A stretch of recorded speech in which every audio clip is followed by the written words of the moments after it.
This is Musings and Counsel from London Baker Law with Debbie London Baker. Listen, I want to talk about goals and, like, where am I going to live? Who's going to take care of me? Right. How am I going to pay for it? Let's talk about those, Debbie. Okay. So the thing I learn more and more is the documents that people need now. Like Steve, you were talking before. Excuse me, my cat's shedding in my nose here.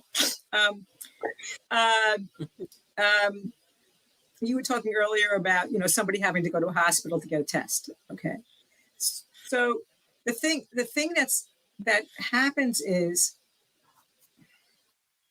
again, going back to vulnerability or invulnerability, we don't think about stuff happening which leaves us incapacitated. And it's really important to think about, like, what happens if I get incapacitated? Where am I going to live? What were the other two questions? Where am I going to live? Who's going to pay for it? Who's going to pay for it? Okay. And I've started talking, certainly with my older clients. I mean, older, I mean in their 70s, maybe 80s, and ones who aren't well, regardless of their age.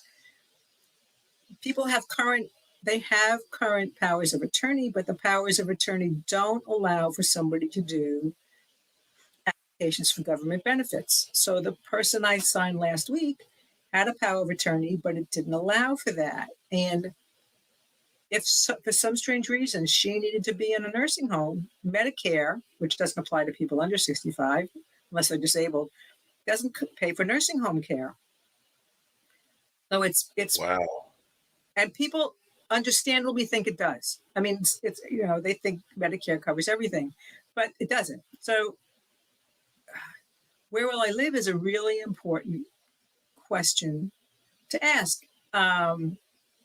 Not one for somebody in their 20s. I mean, they could ask it if they weren't already disabled. Why would they? But as people get older, it's something to consider. And who will pay for it is another thing. I mean, what I've learned recently in terms of looking at some elder law planning is being prepared to apply for Medicaid for government benefits is not about taking a handout. It's about preserving your assets. So let's say that, with you and Sophia, something happened where, you needed some kind of extraordinary care. You own your home together. Let's just say you need to protect Sophia. I mean, her resources need to protect it. You don't want her to have to go broke so you can get government benefits. So part of the whole idea is, how do you take advantage of what the government has available legally, ethically, morally? And so if you need even care for a short while, you know that she's going to be okay.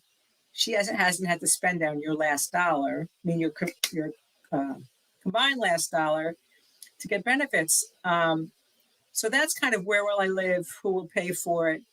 And people, back to people who have lots of resources who don't do planning because they know their estate can pay for it.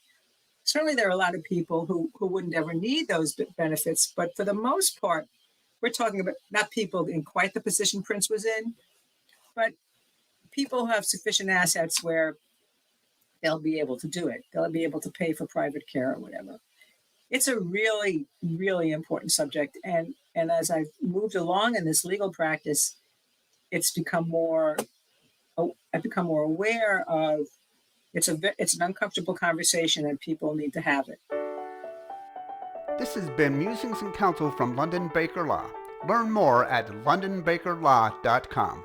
Thanks for listening.